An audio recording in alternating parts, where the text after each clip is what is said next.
I find that levels of success in almost any industry or area correlate to a person asking great questions. In some cases, they seem absurd. In fact, the hallmark, in a way, of great questions is that they sound completely ridiculous. So someone might ask, like Peter Thiel, why can't you achieve your 10-year goals in the next 6 months? As a thought exercise, that's a good question to answer for yourself. And these types of questions come up surprisingly often with very, very impressive folks, whether it's in business, military, entertainment, or otherwise.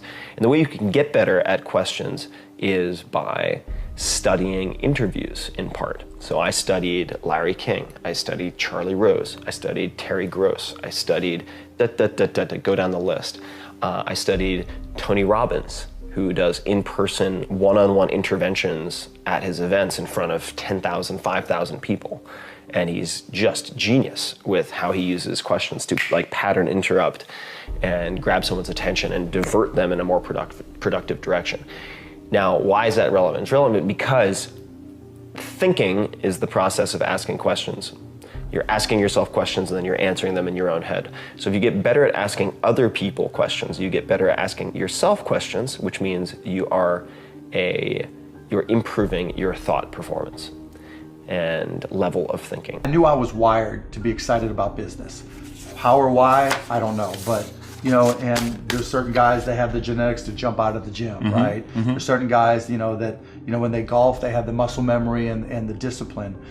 Dirk Nowitzki may not be the most talented guy in the NBA, but his discipline and his focus to do what's necessary to be successful, he's willing to do, and combine it with being 7 feet tall and being skilled, it makes him an amazing basketball player.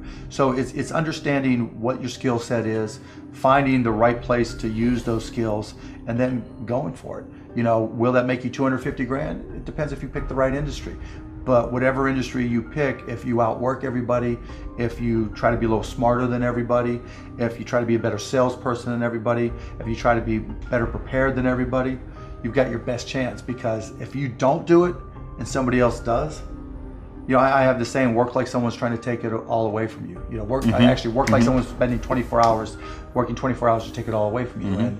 And that's kind of the way I look at it. And I remember asking my dad I wanted new basketball shoes because I was a basketball junkie back then. He's like, well, your shoes work. If you want a new pair of tennis shoes, you have to go out there and get a job. And I'm like, Dad, I'm 12 years old, and it just so happens he was playing poker with his buddies, and one of his buddies was like, well, I got a job for you. I've got these garbage bags that we distribute. You can sell them door to door. I'm like, okay.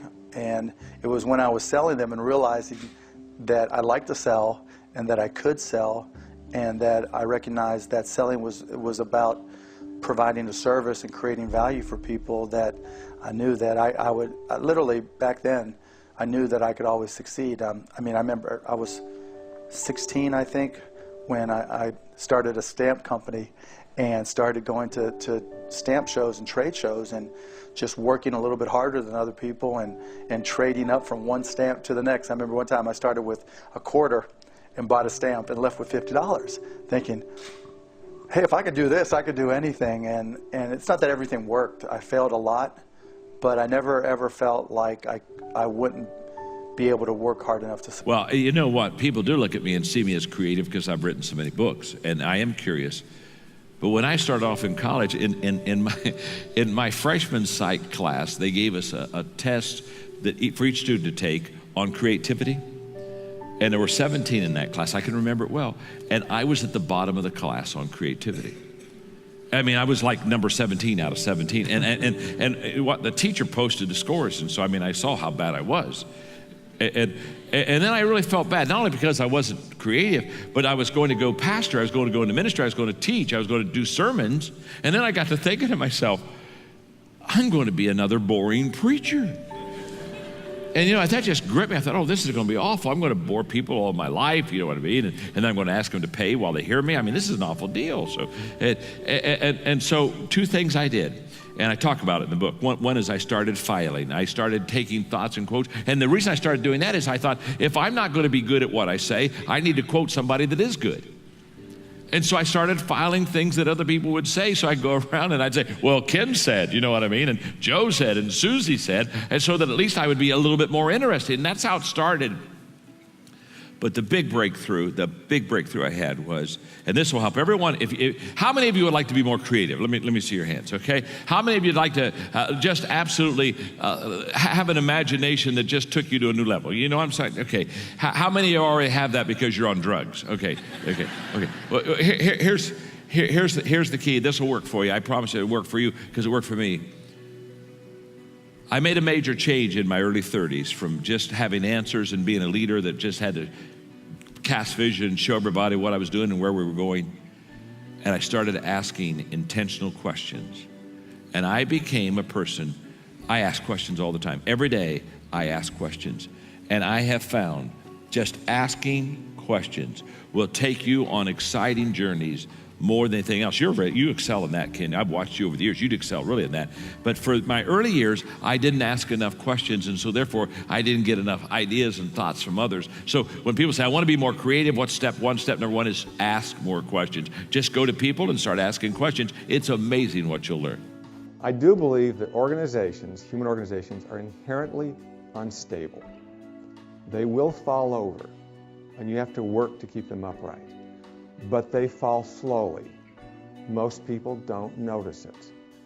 They let their success blind them. They don't see it falling over. The falling takes place slow, but the collapse is quick. You have to do constant assessment. You have to look for the hard truths. Can I be honest with you? They cut me 6 times down my left eye, 1 time across the left side of my neck, 1 time across the right side of my neck, twice through my right ribs, cut out my right pec, bottom of my armpit to the bottom of my hand, 350 staples in my body, and they bandaged me from my neck to my knees. This is not lip service. And I gotta be honest with you, it was days to where if I could have laid there, I would have laid there. But my spirit said that's not who you are. My mentality said that's not who you are. Like, I don't know about you all, but I'm a fighter, man. I fight for my goals. I fight for my dreams. I fight for the things that I represent and the things I'm a part of. And I dare you, the things that you do, the things that you're a part of, and the things that you're connected to, I dare you every single day to show up and give everything you got to. I dare you every single day when you wake up, you understand you represent something a lot greater than yourself. I dare you to go with 15, represent it, give everything you got to it. Go home to your family, go to your careers, give everything you got to every aspect of your life. And I dare you to watch what happens with your mentality. As a matter of fact, like my 5-year-old son tells me, I double dog dare. And you know what everybody wants to hear? What they already believe to be true. And so the last thing they want to hear is an original idea that contradicts their belief system. So it's very hard to even bring that kind of stuff up. But those are the things, those are the only things that you believe that everybody around you doesn't believe, when you're right, that create real value in the world. Everything else people already know. There's no value created. It's just business as usual. So it's so important to think for yourself. I was a very headstrong young person, and by 1983 or 4 had started my own publishing company to publish my own books, realizing that no one else will publish me, and I was right about that. And so my first book, I saved my food money from Black Flag, little here, little there, and I saved enough to make a fold and staple book. I couldn't type, so I hand wrote out the things, and I made a dummy that I could offset, print, fold, and staple. And I sold them for $2. Mainly gave them away, but I sold enough and they blew out. 500 just went. And then I took that money to make another print run of that. And from that money, I made my first paperback. And 33 years later, that's a fully staffed company with books in translation and hardcover editions and the whole, the whole 9 yards. But it started with, I'm going to do my thing. I'll be City Lights Jr. without the talent. And I did that at the same time I was doing my first spoken word gigs. And why did I have the gumption and the audacity to start my own book company? Because I come from punk rock. I come from watching Ian MacKaye invent Discord records on his mom's kitchen table. I come from folding and gluing picture sleeves together. Black Flag had their own label. Of course you do it yourself. You want to make a book? Sit down and write it. Then go to the printing place.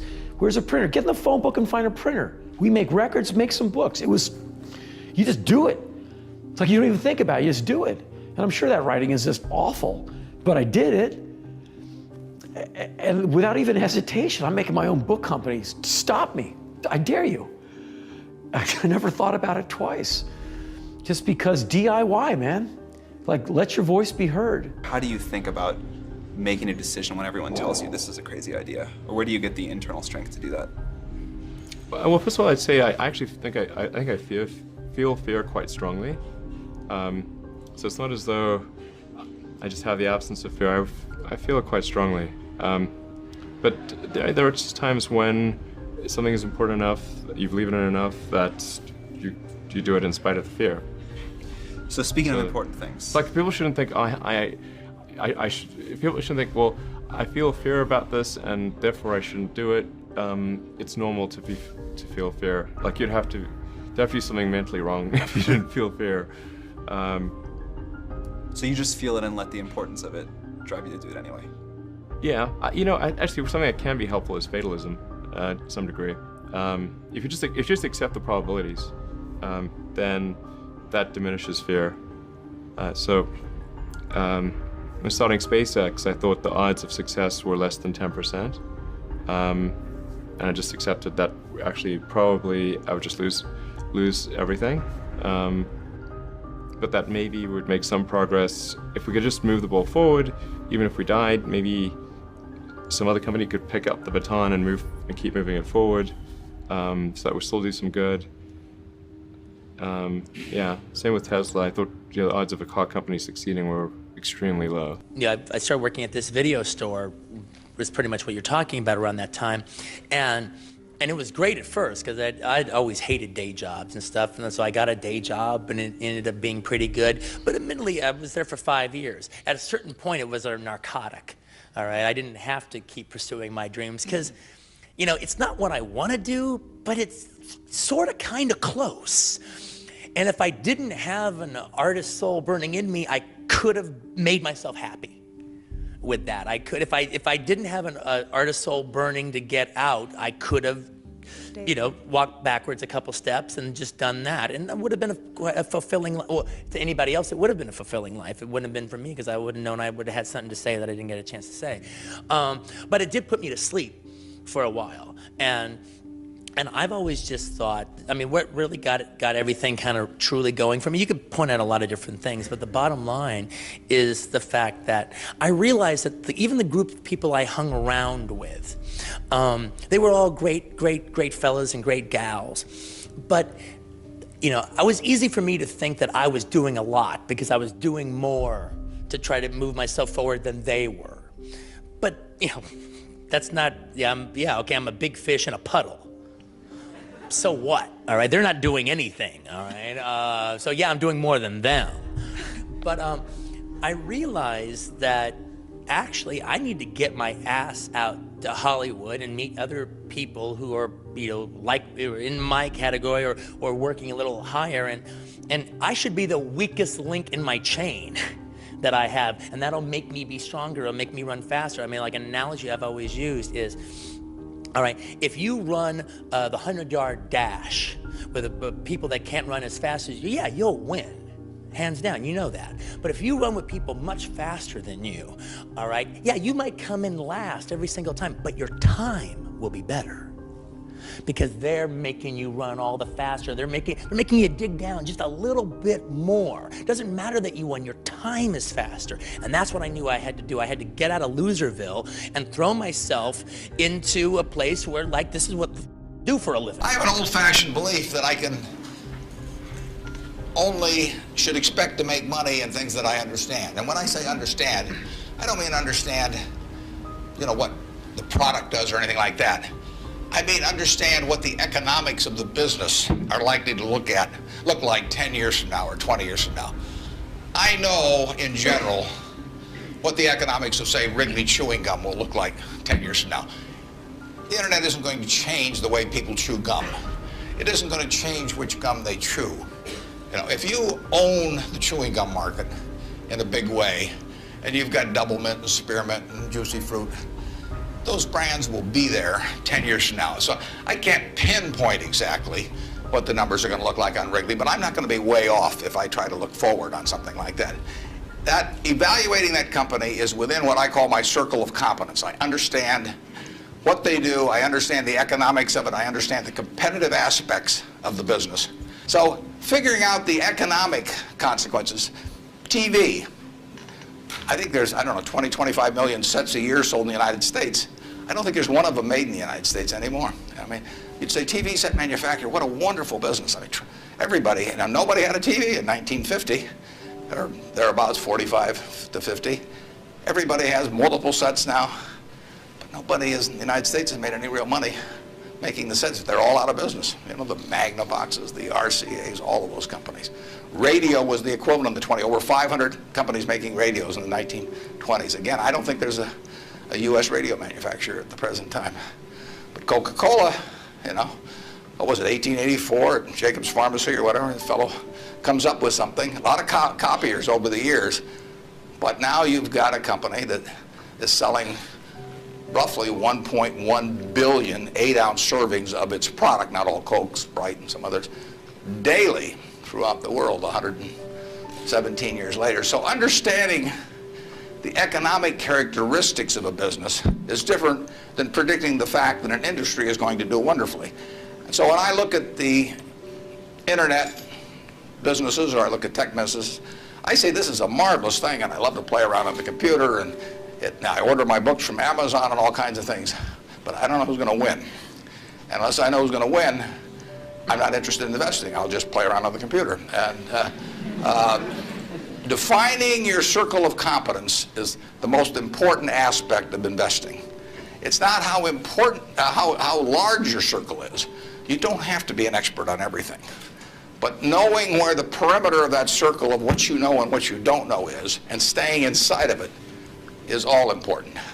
Tom Watson Sr., who started IBM, said in his book, he said, I'm no genius, he said, but I'm smart in spots, and I stay around those spots.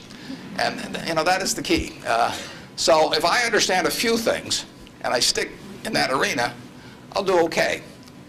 And if I don't understand something, but I get all excited about it because my neighbors are talking about it, the stocks are going up and everything, I start fooling around someplace else, eventually I'll get creamed, and I should.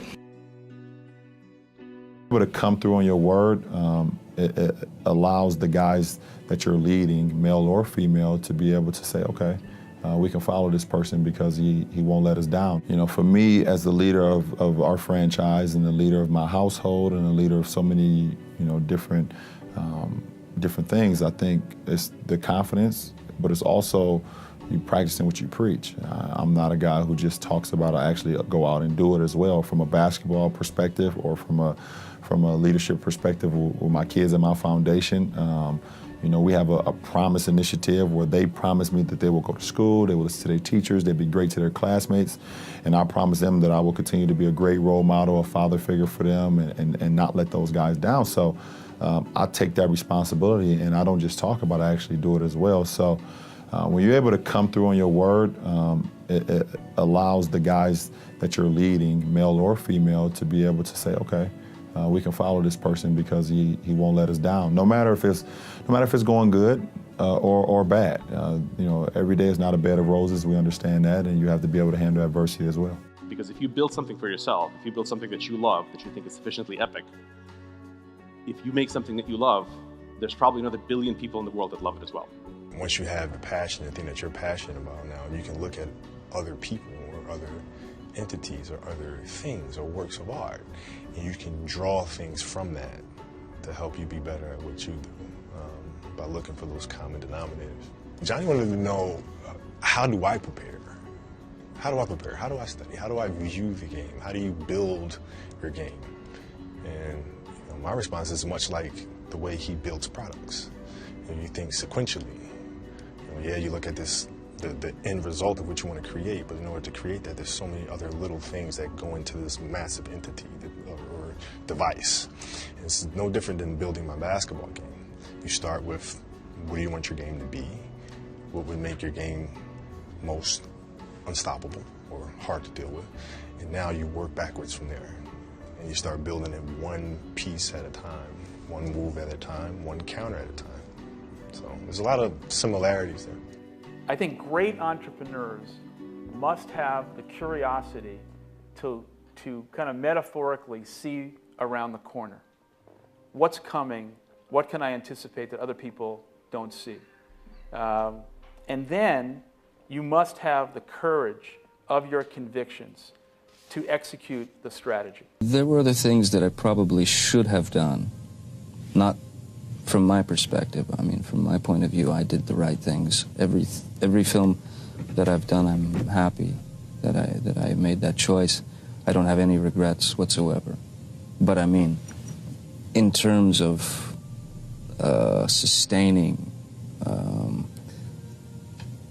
box office, bankability, I should have done a few other things that I didn't do, but I'm glad I didn't do them, me. Because it wouldn't have been you. Yeah, it would have been for the wrong reasons. Everything that I've been lucky enough to do, I did for the right reasons. Connecting increases your influence in every situation. For the foundation of the teaching today, I want to make sure that we really have a grasp of why connecting with people is so vital. So if you'll go to the very first sentence in your note, the number one criteria for advancement and promotion for professionals is an ability to communicate effectively. That I do believe. I think the ability to connect and communicate is the number one criteria for success with your family, with your marriage, with your children, with your friends, in the workplace, the marketplace, in the community. If you have the ability to connect with people, if you can communicate and connect, not just communicate, it takes you and literally gives you and I a decided edge over others in the advancement of what we're trying to accomplish. For example, in your notes, presidential historian Robert Dallek says that successful presidents exhibit 5 skills and qualities that enable them to achieve things that others don't. So he's talking about leaders and presidents and people. What makes some achieve better than others? Here's the 5 things they do well. Number 1 is vision. Number 2, pragmatism. Number 3, consensus building. The ability to put together a team and get consensus. Number 4, charisma. And number 5, trustworthiness. Being a trustworthy kind of a person. Now, what is interesting about these five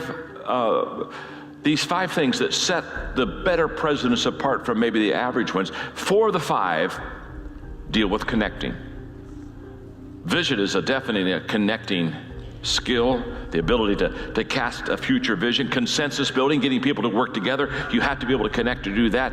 Charisma, of course, that's why people follow the quote, the Pied Piper, and trustworthy. 4 of the 5 of the skills needed to be successful as a leader had a lot to do with connecting. So let me define connecting, because that's what this book is all about. Connecting is the ability to identify with people and relate to them in such a way that it increases our influence with them. In other words, we can identify with them until they say, he or she understands exactly what I know and what I'm going through, and we can relate with them until because of that ability, we begin to increase our influence with them. And of course, what do I teach about leadership? Very simple, leadership is influence. Basically, the theory is we're all born thinking like entrepreneurs. You know, like when we crawl and we fall, when we're trying to walk, we figure it out. Entrepreneurs always figure out, you're born thinking like an entrepreneur, that, you know what, I'm going to figure this out regardless, and I'm going to keep going. Now, often the challenge is families and friends convince you not to be an entrepreneur, because when you say, I'm going to change the world, I'm going to be the most famous person, I'm going to save the seals, they say, don't do that. It didn't happen before. Yeah. It's never happened. You're gonna fail. You're gonna embarrass us. They put the limiters on it. They put the limiters on. Yeah. They put the blinders on you. But true entrepreneurs will just keep figuring it out. You have to realize that whatever your day is, whatever you're doing, whatever your job is, whatever people think of you or project you to be, none of it matters, really, until you look around and see people who are in need. And I think probably the best benefit of my job is to help, to make people smile, who otherwise wouldn't or couldn't have a smile on their face. So, yeah, that's my deal. Everyone has a problem with time, but the day has 24 hours, and we sleep 6. Now, I know there's some out there that say, whoa, I need 8. Well, I say just sleep a little faster, because the bottom line is we have 6 hours of sleep, 24 hours are available, so you have 18 hours now available to your work, your family, your hobbies, and also to learn something new or to do something new, which could easily be that you want to learn a new language, or that you want to read as a New Year's resolution, I have to read a book every week, or you say, I'm gonna go and reshape my body. So you're gonna go and take this hour out of your schedule and say, I'm gonna train an hour every day. So this is, for most people, a huge challenge, but it is totally doable, I can tell them, because the kind of things that I did when I came to this country, I mean, I went to school, I was working in construction, I was working out my 5 hours a day, I was taking acting classes from 8 o'clock at night to 12 midnight. I was doing all of those things. I wanted to make sure that out of the 24 hours of the day, that I don't waste one single hour. Those hours were too precious. And so there I just want to tell people, don't give me this thing, I have a difficult time with the time and I don't have time for this and I don't have that. You have time, you make the time. Yeah, you just gotta have the fearlessness to really take those shots, because you miss those shots, then you have to deal with the criticism, you have to deal with us talking about it, right? Right. So, and a lot of times, a lot of people kind of get a little apprehensive about taking those shots because of that. Right when we mentioned it, it seemed like you started smiling already, just thinking about the word. Yeah, well, it's always been a myth to me as to why certain people don't really like those situations because of the pressure, because we've all lost games before. So it's not like by you missing that shot, you're about to face something that you will never face again or haven't faced in the past, you know what I mean? We've all come up short at one time or another. So you just gotta kind of let it all hang out and trust your skills and trust the work that you've put in. There are some mountains that can be climbed by people like you and me. We got to get a little bit better condition, but I mean, it's not like the mountain climber mountains that would be way beyond our skill level. But some of these mountains that can be climbed by you and me, it takes a day to get to the top, and then you just camp up there and you come down the next day. And on many of these places in Switzerland where you can do that, about halfway up the mountain is what they call the halfway house, halfway up the mountain.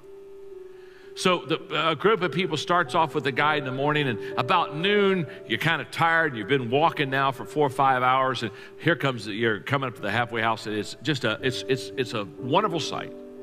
Because as soon as you enter in the halfway house, you can smell the food, and they're getting ready for a good lunch, and you sit down, there's a fire in the fireplace, and there's nice soft chairs, and you can just rest your body and refresh your body. And so the people go into the halfway house, and they eat and laugh and enjoy and just really just kind of take in that wonderful, refreshing atmosphere. About an hour and a half after being in the halfway house, the guide gets up and says, well, gang, it's time to put on your gear. We got to hike. We got to get on up to the top. This is a fact. About half the people decide not to go on up to the top. They're sitting around the table and they're just saying, you know what, go on up. You're going to be coming by here tomorrow. You're going to be having lunch here again tomorrow. We're just going to hang here. And so the people that want to get to the top, they put their stuff on and they kind of leave. And the rest of the people sit behind. They eat a little bit more food, get around the piano, sing some songs, get around the fireplace, enjoy the fire, warm themselves by the fire. And all have play games all afternoon, kind of enjoy themselves. But about 4:30, 4:45 in the afternoon, without anybody saying a word, the people who stayed in the halfway house, they slowly go over to where the window is, the big window, and they start looking outside, and they start looking up at the top of that mountain, and as they look at the top of that mountain, they see their friends. Their friends are now getting the tents out, and they're getting ready to prepare for the night, and it becomes very quiet, very somber, because everybody in the halfway house realizes the mistake they've made. They've sold their mission for a little bit of comfort for a few hours. Next morning, down come their friends, and by noon, they come into the halfway house. And when they come in the halfway, they are laughing, they're high-fiving, they're talking about what they've seen, where they've been, experiences, the fact that it was almost impossible to get up there. In fact, they had to help each other get up there, and how they joined teams and held hands, and they're just telling all these stories and talk about the pictures they've taken, and they got the group picture up there with the flag at the top, and the people who remain behind, they don't say much. They just eat their lunch and then follow the rest of them down to the bottom of the hill where their friends are waiting for them. And those who paid the price and went to the top, who understood now is the time to reach the mission, they hug and tell stories and celebrate. And the others, they just kind of slip off and get in their car and go home, because they realize they're never going to be what they wanted to be. They're never going to see what they wanted to see. They're never going to do what they wanted to do, because they failed to realize when they're at the halfway house, now's the time to rest, and they go on. You need to focus on solutions, not ideas. All of us here are really creative, and we come up with loads of ideas throughout the day, and we become really excited about that. And it's like, dude, we should start a company around that. But that's when you actually go to the other side, where you talk to, where you find out what someone actually a problem that they have and solve that, is when real value comes out. I think my biggest tip is just get started. I meet a lot of young entrepreneurs who have good ideas or bad ideas or some ideas, and you don't want to be a person who just talks and talks and talks. You have to actually go and do something. And don't worry about if it's the perfect thing or not. There is this myth of entrepreneurship that you'll have the one genius idea and suddenly everything falls into place. It doesn't work like that. It's a hard slog. There's a lot of things to do wrong, a lot of things you'll do right. The sooner you get started, the sooner you'll get somewhere. Optimism has a place, but I think even more so for the first-time entrepreneur, you need to be pragmatically pessimistic. What I mean by that is you need to define all of the worst-case scenarios in terms of financial loss, time loss, etc. Look at what you will learn if that happens and accept and come to terms with that before you ever start. If you don't do that and you go straight into battling the world, trying to conquer the world with rose-colored glasses on, the first time you hit a major hiccup, you're going to become really demoralized and you will quit. And I think, where is the opportunity? The opportunity always lies in the place where people complain. Some people sit there complain, you think, if I can solve that complaint, that's the opportunity. My dream was for to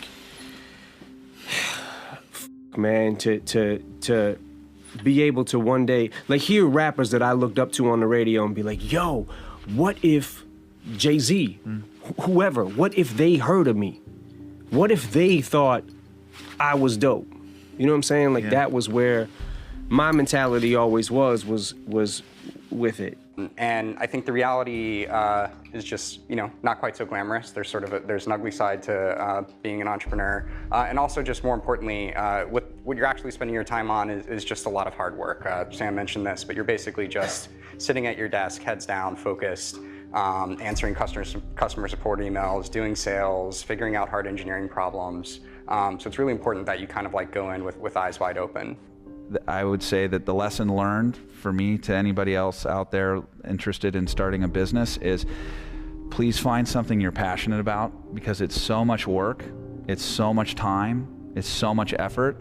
But if the subject matter is something that you genuinely love to be involved with, it's not going to be that big of a drag, and it's not going to be that much work. It's going to be incredibly exciting and rewarding, because to your point, you'll feel like you're living the life that you're meant to live. ESPN called me. They did a story on me this past summer, but they called me one day, and I picked up the phone. They said, "Is this Inky Johnson?" I said, "Last time I checked, I'm Inky Johnson." They said, "Is this the same guy that said if you could change what happened to you, you wouldn't?" I said, "Absolutely." They said, "It's our understanding the game of football meant the world to you." I said, "At one point, it did." They said, "It's our understanding that your family was banking on you making it to the NFL so they can have a better way of life." I said, "Yep, that's correct." They said, "We're coming to see you." I said, "All right, cool, come on." They said, "But we don't want to see you in Atlanta. We want to see you in Neyland Stadium on the exact yard line where your life changes. The same time of day. The only thing that won't be present is Air Force's team." I said, "All right, cool." And so they take me to Neyland Stadium. They put me on the exact yard line where my life changed. They said, "Now tell your younger self why you wouldn't stop your injury if you could. If you could be in the NFL right now making millions of dollars, tell your younger self why you wouldn't change that situation if you could." And I say the reason I wouldn't change it, believe it or not, it has nothing to do with me. Like on a personal level, he thought I was going to say, because of the man that I've become, the perspective that I've acquired, my faith has been fortified. He thought I was going to say something like that. I said, no, it has nothing to do with me. It has everything to do with the lives that have been affected by the result of the process and the thing that I represent in the world. What my spirit represents when somebody see me, they think perseverance. What my spirit represents when somebody see me, they think don't quit. What my spirit represents when somebody see me, they think that's a quality individual right there. What my character represents in the world. And every single day we're putting something out like that represents something. When people see that, they think it's a thought that comes to the mind. When he said gold standard, he gave me that, I felt a certain type of way. When he gave me the gold standard, I felt a certain type, I felt different. Gold standard, I felt like that went with me. Because I think in what I do, the line of business I'm in, I'm the gold standard. Because I don't compromise. And every single day, I'm going to give you my very best. You can bet your bottom dollar. Every single day, I'm going to bring that gold standard to life. And I'm not just bringing it in one aspect of life. I'm bringing it in every single aspect of life. I'm not going to be one of these people in the world that's a public success, but they're a private failure. Meaning they give everything they got to one aspect of life, but the other areas, they lack off. No, I'm going to give every single thing I got to every aspect of my life because I represent something. When people see me, they think something. Whether that's character, never giving up, never surrendering. And the thing that we can never do is forget what we represent. Because that's how guys end up under a bridge on a cardboard box sleep.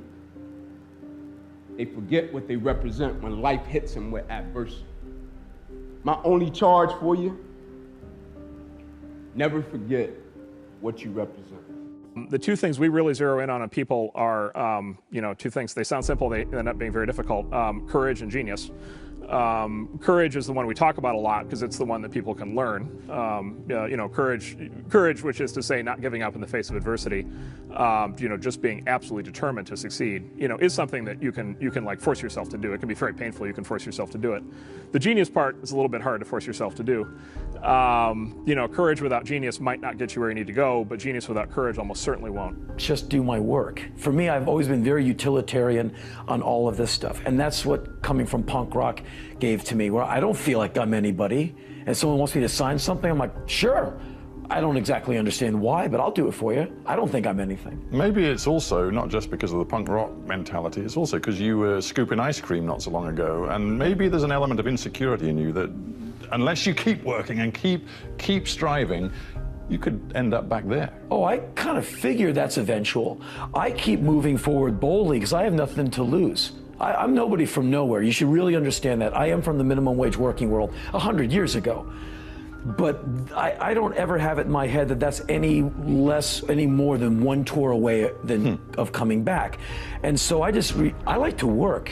It's not about money or fame or anything. It's about activity and challenge. I feel like the odds was against us, from the summer. We just had so many things going with our team. We shuffled in different lineups. We shuffled in different players. We made a trade at the deadline. And I can't sit here right now and say that that the finals was a part of my thinking. It was not. And even when you saw me at one point early in the season, I think it was in December or January, and you was looked at me like, okay, Mona, I know you, what you doing. And it's crazy because right before you seen me, I had already kind of hit that switch. I was like, okay, I'm not quite sure what we're gonna do with this ball club.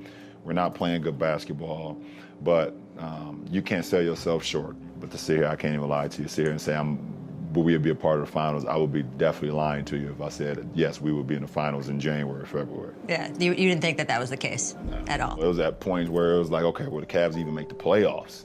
You know, and I was like, okay, I'm not selling it for that conversation. Now that's ridiculous. Now I got to get into the postseason, and I've always said, if I get into the postseason, no matter if I'm a 1 seed or 8 seed, or in this case, a 4 seed, I believe that we can do something. And look at it, we did something. We did something. We know from our past experiences that big things start small.